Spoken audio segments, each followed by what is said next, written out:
Hello everyone, are you ready for another adventure? It's me, Wokey, and I'm back with another Fake Grand Order video. It's been a while since I last recorded one, but for a good reason. I live in California and things have been kind of crazy the past couple days. What with me having to deal with specific crises at work, and then also me trying to catch up with any friends to see how they're doing, making sure that they're safe, making sure that they're okay, and also family as well, which thankfully, so far, we're all good so far. But today I wanted to make a video talking about something that I actually enjoy and I like talking about, which is FGO. So I'm going to talk about the upcoming Tez banner, which should be coming up pretty soon, as I'm about to talk about right now. So let's get into it, huh? So, like I said, it's going to be coming up pretty soon. The reason is that since the last time I recorded something, they actually did finally tell us when it's going to be released, and it's going to be released on the 15th at midnight,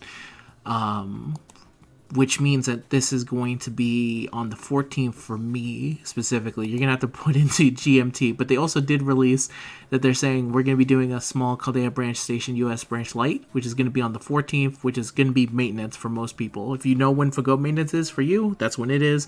And then 4 hours later, that's when Tez should show up. That's when I believe it. Unless they decide to show him up a day early on the 13th or something, but I'm pretty sure they're saving them for the 14th. So that's my current guess. If they show them up earlier, you'll know, because me and my brother will be doing a summon video for them. So this is the banner itself. It has Tez on it. It has Tenochtitlan, which I will be calling her Tialok from this point forward. A lot of her names I will try and pronounce, but they're a little bit beyond me, and I'm already really bad at pronunciation in general. So I'll do my best. There will be new craft essences added, but they won't be on Raid Up. It'll be Forest of Emergence, the Enforcer's Last Supper, Eregander, and the I Only Believe in the God I Worship. Those are going to be in there, but not on Raid Up, so enjoy randomly getting them whenever you can. So, in terms of the banner units, we'll start with the 4-star. Tialok, you can see here, is a pretender, and she is also not story locked. She's not limited. She's just always going to be in banners, and if you're going for Tez or Cuckoo, expect to get her a lot, unless you were specifically summoning only for her, in which case, enjoy your Tez and Cuckoo. I hope you enjoy them as much you would have her. So yeah, like I said, Pretender, she has 2 quicks, 2 arts, 1 buster, 4 hits on quick, 3 hits on arts, 3 hits on buster, 5 hits on extra. Her first skill is the Nahu Quahetel, or the Third Sun A. Charges his own MP gauge, charges his own MP gauge every turn for 3 turns. And then a 500% chance to grant self the Waterside Battlefield buff for 3 turns. MP is 30% and the MP regen is 10% and the cooldown is 6.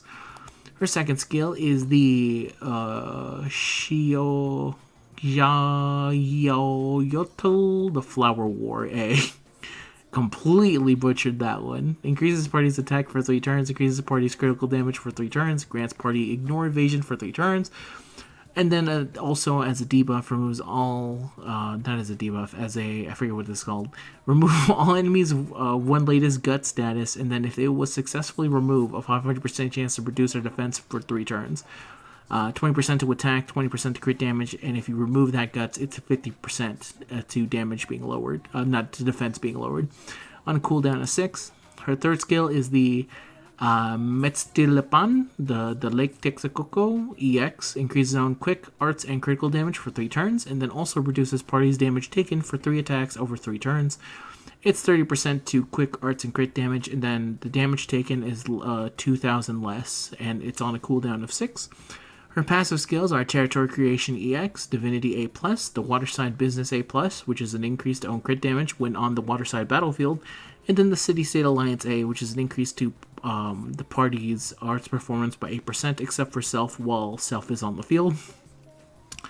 Her third skill is an Anti-Avenger attack damage aptitude, and her Noble Phantasm is the Omet Etel Tenochtitlan. I'm so sorry, my people. Heart of Mexico, 2-fold booting sequence, rank D, quick, Noble Phantasm. It hits 6 times. It increases own MP generation rate by 20% when on the waterside battlefield for 1 turn. This activates first. Deals damage to all enemies. Increases party's MP damage by 20% except for self for 3 turns. The MP level 1 damage is 600%, and if you get it all the way to MP level 5, it's 1000. And then the overcharge effect is an increase to own MP damage for 1 turn. Activates first. 20% to MP damage. If you get it all the way to the final charge level, it's 40%. And that is Tialok here. I think Tialok is very good and also a very cool unit, both in one. It's also when they can be both units in one. So in terms of what they can do as a looper, they should be able to loop even at MP level 1. The reason is that they have the ability to give themselves MP generation rate at a pretty steady pace. It's 20% on the Noble Phantasm.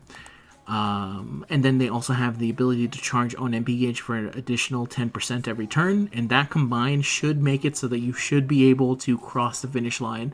Combine that with the MP damage that she also gives herself for a single turn and some of the other attack bonuses, it should be enough, even at MP level 1, and if you're able to get an MP level 5, it's perfectly fine. A lot of quick units can sometimes suffer for being unable to loop because various things get in their way. But thankfully, it seems that she has pretty good tools to be able to stop that.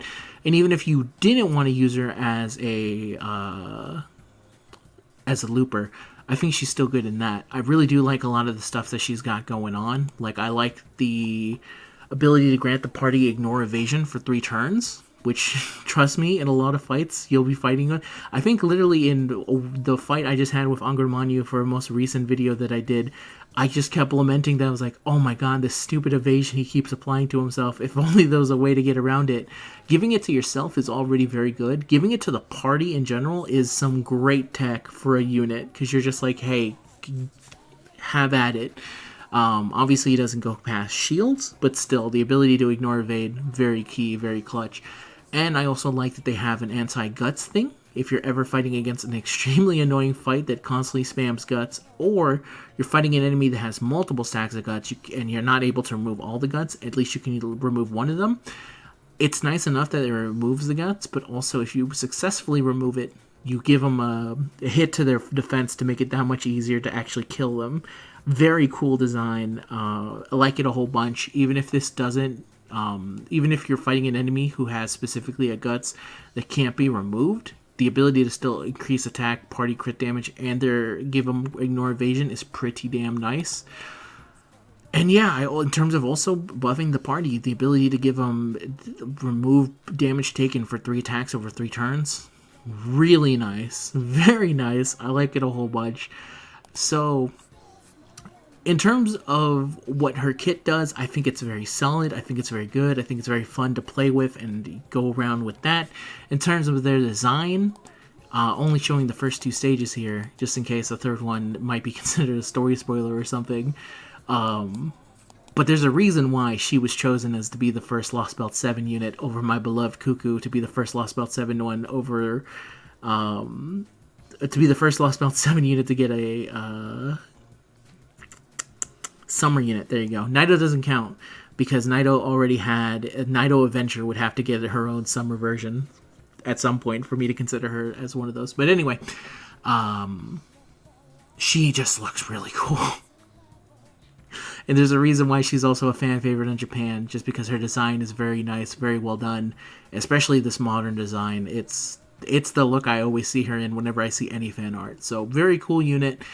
I'm glad that the unit that I will be constantly summoning for Tez or Cuckoo on is one that is both A, good, and B, very cool looking. Makes me very happy with the idea that when I get them NP17, while I'm still trying to get additional copies of, while I'm trying to MP5 Cuckoo, it makes me very happy. Or while I'm attempting to get Tez, it makes me very happy. So, and plus, if you don't want to specifically summon on Tez or Cuckoo because you're saving for Draco or something, her not being limited means that you will always have a chance to randomly get spooked by her at some point. Hell, you could even randomly get her while summoning for Draco for all you know, or Tiamat. So, or whoever's you're looking forward to in the future. Just not being limited means that you always have a chance to get them at some point. And finally, let's talk about the man with the power, the man with the... I couldn't come up with anything else. Forgive me, my brain is fried. Tezcatlipoca is what I keep calling him, but that's not what you actually pronounce him. Tezcatlipoca. No, Tez. We're gonna go with Tez, huh? Tez. He's an assassin. He has 1 quick, 2 arts, 2 buster, 4 hits on the quick, 3 hits on the arts, 4 hits on the buster, 6 hits on extra. First skill is the Charisma of Conflict A. Increases party's attack for 3 turns. Increases the attack of allies with the Gut status for 3 turns. 20% to attack, and the Guts attack is 20% on a cooldown of 5. His second skill is the Black Sun EX. Charges own MP gauge. Charges party's MP gauge except for self. Grants party the invincibility for 2 attacks over 3 turns, and then a 500% chance to inflict the party's invincibility buff block for 1 time over 3 turns. This is a demerit. 50% to NP, and then 30% to everyone else except for himself on a cooldown of 7. Third skill is the Tenochtitlan, the Heart of the Mountains A. Grants self-gut status for 1 time, 3 turns. Increases own arts performance for 3 turns. Increases own attack against the divinity enemies for 3 turns. Increases own attack against super large enemies for 3 turns. And then grants self the Sunlight Battlefield nullification buff for 3 turns. Specifically saying, fuck you, quits. Not that she has anything to deal with the Sunlight Battlefield, but it is funny as a lore reason. But then this also does affect specifically anyone who's looking to get benefits from the Sunlight Battlefield. Revives with 3,000 HP. 30% to arts, 50% to divinity, and 50% to super large enemies, and the cooldown is 6. His passive skills are Magic Resistance A, Territory Creation A, Divinity C, the Almighty Intelligence A, which has increased the buster performance by 10%, and then the Tenochtitlan, the Chief of the Warriors A, increases the value of master skills by 10% while self is on the field. Very, very nice, very silly skill. Third skill is an anti-assassin attack damage aptitude. Increases own attack against assassin enemies. Because trust no one, not even yourself on this one. And then the first son is Zibelba. The first son. Anti-world, rank B, arts noble phantasm. Hits 4 times. Ignores invincibility for 1 turn. This activates first. Deals damage to all enemies and then charges the party's MP gauge by 10%. 450% at MP level 1. 750% at MP level 5. And then he also increases his own MP damage for 3 turns. This activates first. 20% to MP. And if you get him all the way to the final charge level, that is 40% MP damage increase. And that is Tez. Tez is very good. Very surprising to hear this. Yeah, he's dope. He's absolutely amazing. Having a 50% MP gauge that also charges the party by 30% and then gives him invincibility for 2 attacks over 3 turns, and then a 500% chance to grant this debuff will matter a little bit less, if only because you'll have him on a predominantly arts team focus, and I'm pretty sure that invincibility buff block does not apply to the thing that Castoria gives, so you should be able to use it with that. If I'm wrong on that, feel free to tell me, but from my understanding of it, because it's not invincibility, it shouldn't be buffed by invincibility buff block. But even then, if you consider it just like in terms of like, hey, I'll have invincibility for 2 attacks over 3 turns, and then 3 turns later I'll be able to do it again, still really fucking good. Really, really good.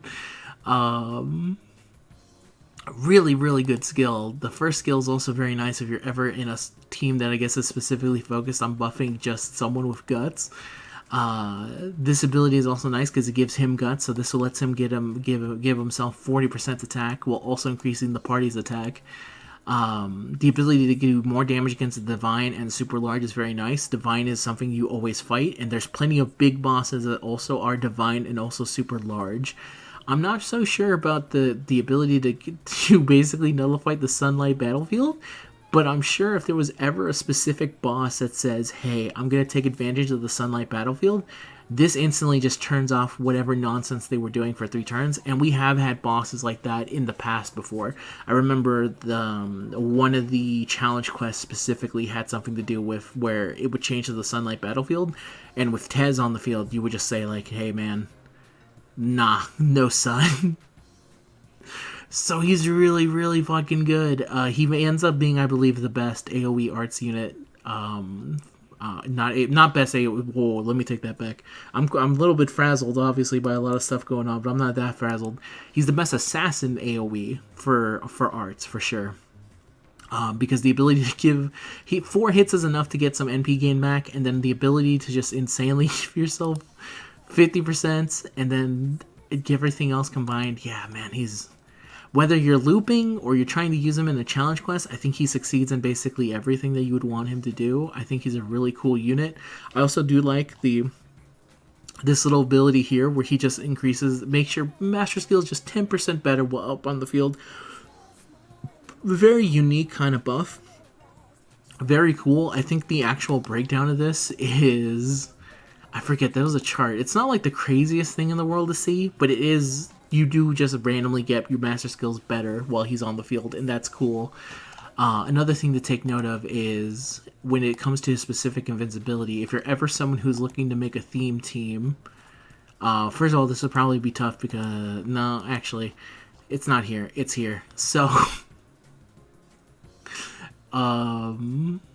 you're able to actually convert the invisibility that he gives to Cuckoo into anti-purge defense, which is very, very funny. Very funny thing to do, but that's just something that I'm just like noticing. That's me planning for the future as someone to hopefully get Tez and someone to hopefully get Cuckoo in the future. There's a lot. You can tell I'm very excited about this unit. I like him a whole bunch, and I understand that a lot of people are going to be going for Cuckoo. A lot of people would probably prefer to get Tiamat. A lot of people would probably prefer to get Draco. Plenty of the Lost Belt 6 summer dudes. What I will say is that I really do like Tez. Obviously, he's the brother of Quetz. Why I'm kind of by default always going to have a biased opinion about him. Plus, he's like super fucking popular in JP. Like, insanely so. I think he's actually probably the most popular unit to come out of Lost Belt 7. It's between him and maybe Tialok. And then with Cuckoo probably in third somewhere. But insanely popular over there. I think my chance, when they give him a summer as like the main summer focus, that's my best shot of ever getting a summer Quetz, and if not her, summer Cuckoo, but I really want summer Quetz. So for that reason alone, that small hope, he rekindled a small hope that I allowed myself to kill, which was the idea of ever getting summer Quetz. Once he became popular, I said to myself, wait a minute, the brother and sister, he will literally force them to do it. But now, that's just me talking future proof. But anyway, what I was trying to say before I got distracted is that Tez does have some fallbacks that you can kind of look forward to over the year, which I've talked about in previous videos, but I will quickly show them here. Where the fuck did I go? Okay. Yes, so right here. So the first fallback that you need to know is that he will have a rerun around summertime. This is going to be a very hard time to be summoning though, but he does get a campaign here, like I said. So there's a chance to summon for him again. And then there's another fallback, which is what I'm going to be using if I'm unable to get him. I really did want to get him in MP1, but because I'm trying to get MP5 for Cuckoo, I have to kind of like readjust my plans because I didn't reach the 2000 SQ that I was hoping to get. I got pretty close, but I'm not there yet. On the lucky bag, for the male side, he's there with Rasputin and Takatsuji. So if you're someone who is okay with any one of these three and you're not planning to really go heavy for them, but you would like them, it is good to think of this unit as this banner as a fallback, and that's my current plan. If I'm not able to get Tez, is for me to use this as a fallback. This also does have the unfortunateness of there's also this insane female banner. If you miss any of the new women in here, for most people, probably Pope Joanna being the one that they don't want to get, but the other three obviously would be ones they want to get. Plus, Destiny Order, he's going to be my go-to assassin from this point forward. Even if I get him at MP level 1, I would like them to get him at MP level 2. And who knows, maybe someday in the future, after I finish dealing with Cuckoo and financially recovering from an MP5 again, maybe I can think to maybe do it hit to him in the future. But, you know, that's just some future planning stuff in them. I think Tez is 100% worth going for. The only reason I would say you wouldn't want to summon for him is that literally a week later, Cuckoo comes out, and I think Cuckoo is a better unit. But that's only if you're asking me specifically if you want a better unit, then yes, I'd say go for Cuckoo. But if you want a really good, the best AoE assassin currently on NA for arts, then Tez is kind of your go-to guy for this one. Plus, there's some people on here who just want a really cool dude to summon for, and I think he's a cool dude.